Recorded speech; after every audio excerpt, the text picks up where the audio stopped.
common question that I get asked about selling final expense successfully is, I don't know if I should do this business because what happens if Amazon or artificial intelligence comes in and basically upends the traditional process of having a person sell it in person over the phone.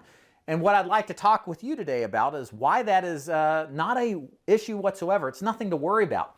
My name is David DuFord. I own DuFord Insurance Group. We train agents nationally to sell final expense in person over the phone, and we back our training and our program and our agency up with a make money guarantee. Check it out at davidduford.com/FAQ for details.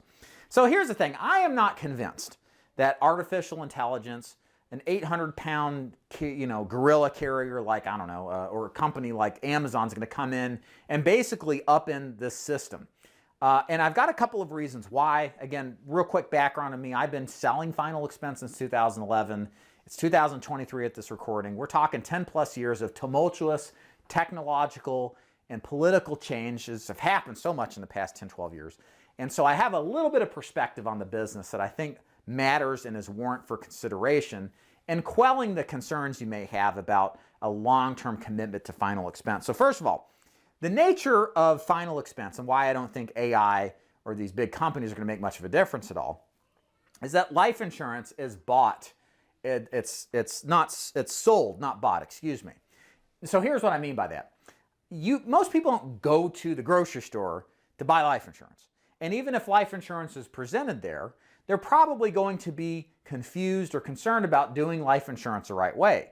And so a lot of those prospects that would buy with direction, coaching, and consultation will pass it up and continue to do buying as they please. And that's really the nature with life insurance, and especially so with final expense. You need to sell people on the concept of why they should buy from you and why it's a good idea. There's a lot of mistakes that people can make, and many times when there's a fear of mistakes, people just don't make decisions. They just put it off. And that kind of leads me to point number two. The nature of final expense buyers, and I'm talking about the market for final expense. Some people aren't final expense people, quote unquote, but they buy final expense. I'm not talking about them, but the nature of the market that traditionally buys final expense. Is there world-class procrastinators? I learned this from a great agent named John Duggar. These agents, these clients, they've waited their lives till they're 60 or 70 to then now decide to buy. They put off this decision making because that is in their nature. They are not good decision makers. And when they do make decisions, they make bad decisions. Part of the reason they're at the point where they have to buy final expenses because they don't make a lot of money, they put it off, they've gotten sicker, and this is just what options are left. And the nature of those buyers is they're not proactive. They just aren't. They need somebody to physically show up and talk to them, or need somebody to physically get them to answer the phone and then talk them into a plan. Again, in a non-forceful way when I say talk to them. But nevertheless, it takes a physical, personal interaction with that client to move them to what they know they need to do deep down that they've otherwise delayed on. So in short, that's why I'm just not convinced that this whole artificial intelligence or some sort of big threat from a centralizing type of company is going to come in and dominate. And it's funny, even in life insurance sales, it's such a fragmented, decentralized business model. There's a ton of carriers that are in the business.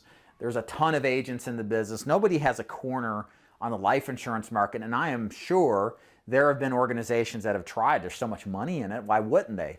But because it's so decentralized, I think that's an indication that it's very difficult to try to control a big segment of it. So that means the person that gets out there and does the fundamentals of the business, like see the people, talk to the people, work hard, get good at getting in front of people, is going to be able to take a small sliver of that and be financially successful. So don't worry about the long term. And even if things change in the business, part of being in business is being able to roll with the punches. It's being able to adapt like we did when COVID happened and face-to-face sales fell off for a short period of time. You got to adapt to the changing times. And the thing is, at the end of the day, people are going to need life insurance because they're going to die. And a lot of people just aren't financially responsible. And they need somebody in their face, and respectfully of course, to help them make the right decisions. And that's why our business model of final expense, face-to-face telesales, is not going to change. It's just going to get better. So my name is David DuFord. If you want to learn more about how our agency works, go to davidduford.com/FAQ. Thanks for watching.